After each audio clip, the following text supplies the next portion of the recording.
बिस्मिल्लाहिर्रहमानिर्रहीम। अस्सलाम वालेकुम स्टूडेंट्स। आज हम यूनिट नंबर 4 स्टार्ट करेंगे, सेल्स एंड टिश्यूज।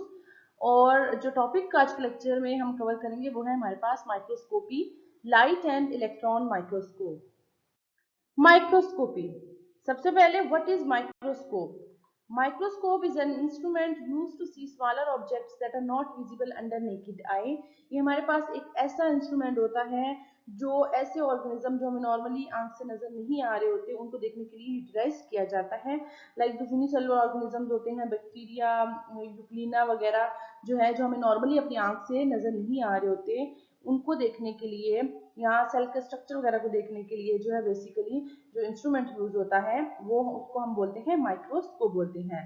और व्हाट इज माइक्रोस्कोपी? माइक्रोस्कोपी क्या है? The use of microscope is known as microscopy. कि माइक्रोस्कोप का इस्तेमाल जो है वो माइक्रोस्कोपी कहलाता है। हिस्ट्री की तरफ आए तो सबसे पहली जो माइक्रोस्कोप है वो स्कैरिस जेंसन ने जो है वो डिस्कवर की थी। और जो बेसिकली सिंपल सी माइक्रोस्कोप थी जिसके दोनों, एक लॉन्ग ट्यूब थी और इसके दोनों साइड्स पर जो है लेंस लगे हुए थे, ठीक है।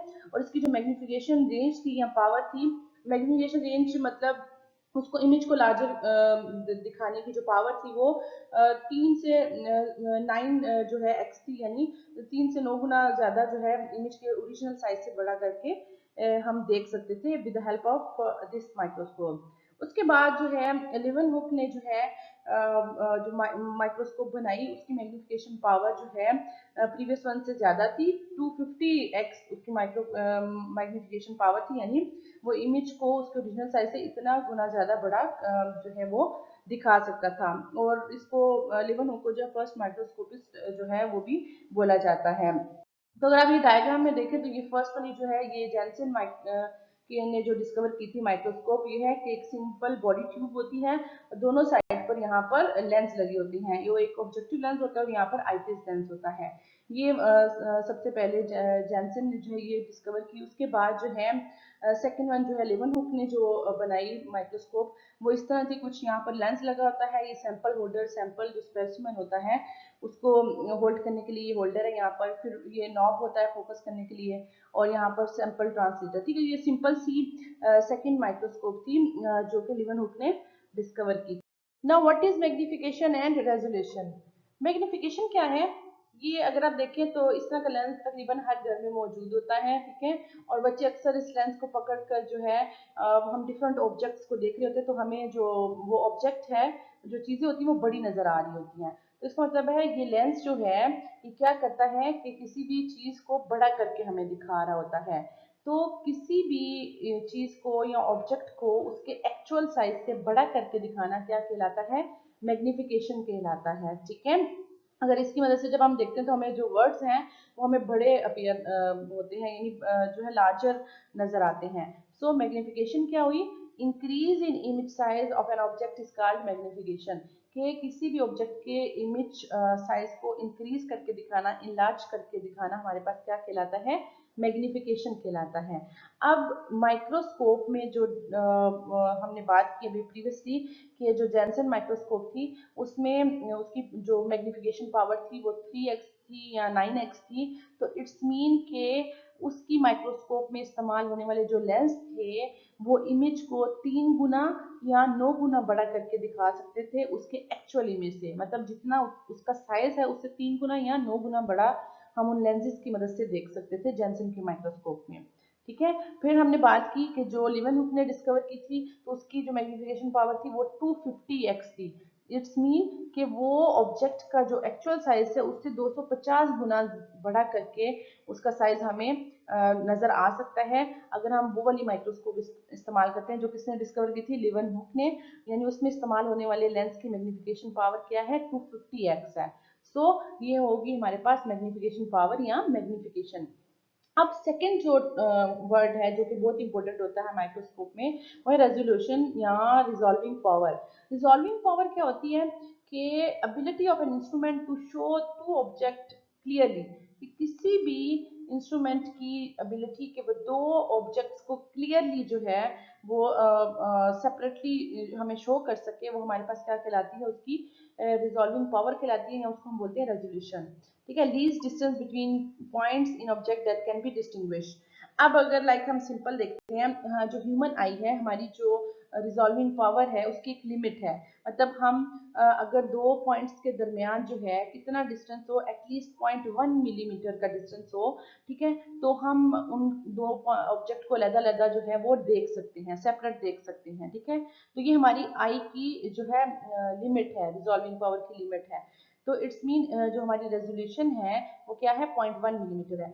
इससे कम डिस्टेंस अगर वो दो पॉइंट्स के दरमियान हो, ठीक है, तो हमारी आंख जो है उन दो पॉइंट्स को अलहदा नहीं देख सकती, उन दो ऑब्जेक्ट को अलहदा नहीं देख सकती, बल्कि हम उसको एक ऑब्जेक्ट के तौर पर वो हमें नजर आएगा, ठीक है।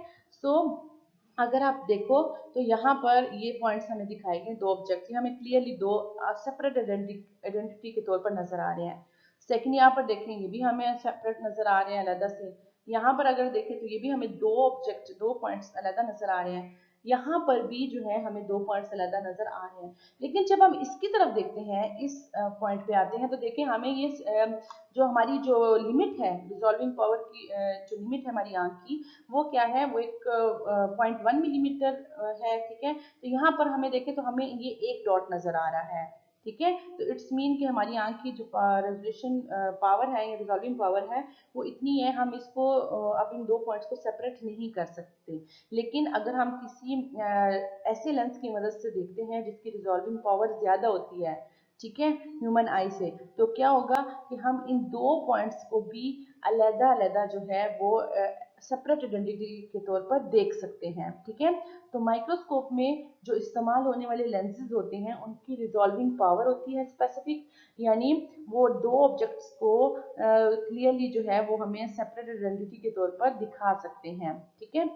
तो एक और बात, the smaller is the wavelength of the light the greater it's resolving power, कि जितनी लाइट की वेवलेंथ, जितनी वेवलेंथ कम होती है उतनी ही रिजॉल्विंग पावर क्या होगी, ज्यादा होगी, उतना ही ज्यादा हम क्लियरली दो सब ऑब्जेक्ट्स को अलग तौर पर देख सकते हैं, उनके दरमियान डिफ्रेंशिएट कर सकते हैं।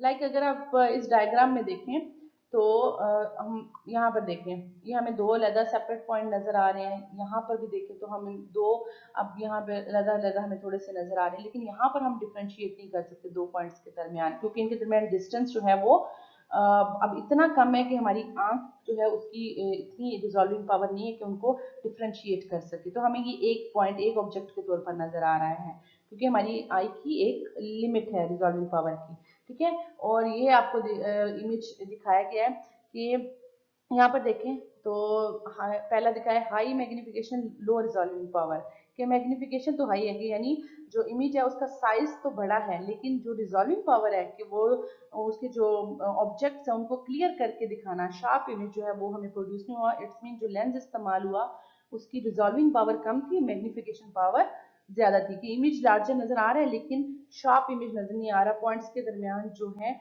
वो हमें अलग अलग वो नजर नहीं आ रहे। यहाँ पर भी देखें, यहाँ पर देखें लो मैग्निफिकेशन है, लो रिजॉल्विंग पावर है, ठीक है, यहाँ पर भी। और यहाँ पर देखें तो लो मैग्निफिकेशन है, मतलब इमेज का साइज हमें बहुत ज्यादा बड़ा नहीं आ रहा नजर, लेकिन क्या है कि हमें जो रिजॉल्विंग पावर है, देखिए अब दो अलग हमें जो आइडेंटिटीज, दो अलग सेल्स जो हैं, स्ट्रक्चर्स वो नजर आ रहे हैं, ठीक है। और अगर आप यहाँ पर देखें तो इमेज साइज भी बड़ा है, यानी मैग्निफिकेशन पावर भी ज्यादा है, और साथ ही क्या है, हाई रिजॉल्विंग पावर है, रिजॉल्विंग पावर की हमें अलहदा से वो दोनों जो ऑब्जेक्ट्स हैं वो क्लियरली नजर भी आ रहे हैं। तो किसी भी माइक्रोस्कोप में उसमें जो इस्तेमाल होने वाले लेंसेज हैं उनकी मैग्निफिकेशन पावर और उनकी रिजॉल्विंग पावर जो बहुत मैटर करती है किसी भी ऑब्जेक्ट या सैंपल का क्लियर और इन लार्ज इमेज देखने के लिए। जितने ज्यादा रिजॉल्विंग पावर और मैग्निफिकेशन पावर होगी किसी लेंस की, उतना ही ज्यादा हमें इमेज इन लार्ज और क्लियर नजर आएगा, उसका स्ट्रक्चर्स जो उसमें मौजूद है वो हमें क्लियर नजर आएंगे। तो माइक्रोस्कोप में ये दोनों जो है पावर बहुत मैटर करती हैं अगर हम क्लियर और शार्प इमेज किसी भी ऑब्जेक्ट या सैंपल का देखना चाहते हैं। लाइट माइक्रोस्कोप माइक्रोस्कोप की एक टाइप है, ठीक है, जिसमें हम लाइट को यूटिलाइज करते हैं किसी भी ऑब्जेक्ट का इमेज बनाने के लिए। और लाइट माइक्रोस्कोप जो है वो दो तरह की होती है, सिंपल लाइट माइक्रोस्कोप या कंपाउंड लाइट माइक्रोस्कोप। सिंपल जो लाइट माइक्रोस्कोप होती है उसकी एक लेंस जो है उसमें यूटिलाइज होता है, इस्तेमाल होता है मैग्निफिकेशन के लिए। और जो कंपाउंड माइक्रोस्कोप होती है उसमें दो या दो से ज्यादा लेंसेज जो है वो इस्तेमाल हो सकते हैं। ठीक है, तो यहाँ पर ये देखें, ये हमारे पास दिखाया गया एक जो लाइट माइक्रोस्कोप है उसका स्ट्रक्चर दिखाया गया है बेसिकली। तो ये एक हमारे पास बेसिकली कंपाउंड लाइट माइक्रोस्कोप है। तो यहाँ पर ये आईपीस लेंस होता है जहाँ से हम बेसिकली यहाँ पर आंख के थ्रू देखते हैं। यहाँ पर एक खास लेंस लगा होता है, ठीक। उसके बाद ये आर्म का पोर्शन है जो क्या करता है, support and connect the eyepiece lens to the base, ठीक है। ये आईपीस लेंस को ये बेस जो होती है इसके साथ कनेक्ट करता है, सपोर्ट करता है। उसके बाद जो है ऑब्जेक्टिव लेंसेज होती है, यहाँ पर आप देख सकते हैं मोर देन 2 ऑब्जेक्टिव लेंसेज जो है यहाँ पर मौजूद होते हैं, और इनकी डिफरेंट मैग्निफिकेशन पावर होती है, इमेज को इनलार्ज करके दिखाने की डिफरेंट पावर होती है इन लेंसेज की। ये स्टेज होता है हमारे पास, ठीक है। स्टेज वो जगह होती है जहाँ पर हम अपना स्पेसिमन, वो ऑब्जेक्ट जिसको हमने देखना होता है उसको रखते हैं। और स्पेसिमन को किस जगह पर रखा जाता है, एक स्लाइड होती है ग्लास मटेरियल की बनी हुई, उसके ऊपर जो है हम स्पेसिमन को रखते हैं, ठीक है। और यहाँ पर होल्डर होते हैं जिसके थ्रू इस स्लाइड को फिक्स पोजीशन में रखा जा सकता है, ठीक। और फोकस व्हील होते हैं, ये बेसिकली रोटेट करता है, use to bring the object in and out of focus. तो इसकी मदद से जो है उस जो ऑब्जेक्ट होता है हमारा स्पेसिमन उसको फोकस में लाया जाता है। इसके बाद ये लैंप होता है जो कि लाइट प्रोवाइड करता है इल्यूमिनेट करने के लिए स्पेसिमन को। अब वर्किंग कैसे होती है कि जो लाइट है यहाँ से पास होकर हमारे स्पेसिमन में से पास होती है और फिर इन लेंसेज से पास होकर आईपीस लेंस से फिर हम आई के थ्रू जो है इसको देख सकते हैं। तो यहाँ पर जो लेंसेज लगे होते हैं वो क्या करते हैं कि इमेज को इनलार्ज करते हैं, मैग्नीफाई करते हैं, ठीक है। और फिर बाद में जो है हम अपनी आंख की मदद से यहाँ पर जो है इनलार्जर इमेज जो है किसी भी ऑब्जेक्ट का देख सकते हैं, ठीक है। यहाँ पर जो सोर्स ऑफ लाइट है वो यहाँ पे स्ट्राइक करती है, यहाँ पे रिफ्लेक्ट होने के बाद यहाँ स्पेसिमन पर पड़ती है, ठीक है। और स्पेसिमन से लेंसेज के थ्रू यहाँ से हम आई की मदद से देखते हैं। तो इसका एक लाइट माइक्रोस्कोप जो है उसके थ्रू हम लार्ज इमेज जो है ऑब्जेक्ट का देख सकते हैं। जो लाइट माइक्रोस्कोप उसकी नॉर्मल जो मैग्निफिकेशन पावर है वो 1500x है, और रिजॉल्विंग पावर जो है 0.2 माइक्रोमीटर से 1 माइक्रोमीटर तक होती है, ठीक है। तो ये तो था हमारे पास लाइट माइक्रोस्कोप। लाइट माइक्रोस्कोप में हम कलर्ड जो इमेजेस हैं देख सकते हैं, क्योंकि जो लाइट सोर्स है हमारे पास तो उसमें डिफरेंट कलर रेंज मौजूद होती है। इस वजह से हमें किसी भी ऑब्जेक्ट का जो है कलर्ड इमेज जो है नजर आता है, ठीक है। 7 डिफरेंट कलर्स उनके लाइट में मौजूद होते हैं और वेवलेंथ जो है उसकी डिफरेंट होती है। नेक्स्ट है हमारे पास इलेक्ट्रॉन माइक्रोस्कोप। इलेक्ट्रॉन माइक्रोस्कोप में हम इलेक्ट्रॉन बीम को यानी इलेक्ट्रॉन की रो को यूज करते हैं किसी भी ऑब्जेक्ट का इमेज प्रोड्यूस करने के लिए, जबकि लाइट माइक्रोस्कोप में हम लाइट को एज अ सोर्स यूज करते हैं ऑब्जेक्ट का इमेज प्रोड्यूस करने के लिए। और सेकंड बात, लाइट माइक्रोस्कोप में हमने पढ़ा था कि हम glass lenses, optical lenses use करते हैं, जबकि इलेक्ट्रॉन माइक्रोस्कोप में मैग्नेटिक लेंसेज बेसिकली यूज किए जाते हैं, जिनका काम क्या होता है कि वो जो इलेक्ट्रॉन आ रहे होते हैं, इलेक्ट्रॉन की जो बीम होती है उसको फोकस करते हैं कहाँ पर, स्क्रीन पर या फोटोग्राफिक फिल्म होती है उस पर करते हैं ताकि लार्जर इमेज जो है वो देखा जा सके। और इसकी जो रिजॉल्विंग पावर होती है और मैग्निफिकेशन पावर जो होती है वो as compare to light microscope बहुत ज़्यादा होती है।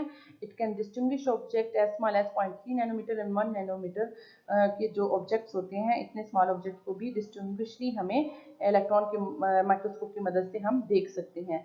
टाइप्स की अगर हम बात करें तो दो तरह की टाइप्स हैं, ट्रांसमिशन इलेक्ट्रॉन माइक्रोस्कोप और स्कैनिंग इलेक्ट्रॉन माइक्रोस्कोप। अब ट्रांसमिशन इलेक्ट्रॉन माइक्रोस्कोप की अगर बात करें तो it is use to view internal cell structure. Internal जो सेल का स्ट्रक्चर है उसके डिफरेंट पार्ट्स होते हैं उसको देखने के लिए ट्रांसमिशन इलेक्ट्रॉन माइक्रोस्कोप यूज होती है। और जो ये मैग्निफिकेशन पावर जो है, ये मैग्नीफाई कितना कर सकती है ऑब्जेक्ट्स को, तो ये देखें इतने टाइम जो है 250,000 टाइम्स जो है ये इमेज को इनलार्जर करके हमें दिखा सकती है, मैग्नीफाई करके दिखा सकती है। जो स्कैनिंग इलेक्ट्रॉन माइक्रोस्कोप है, it is used to study the detail of surfaces of cells और any other object and surfaces are coated with metal.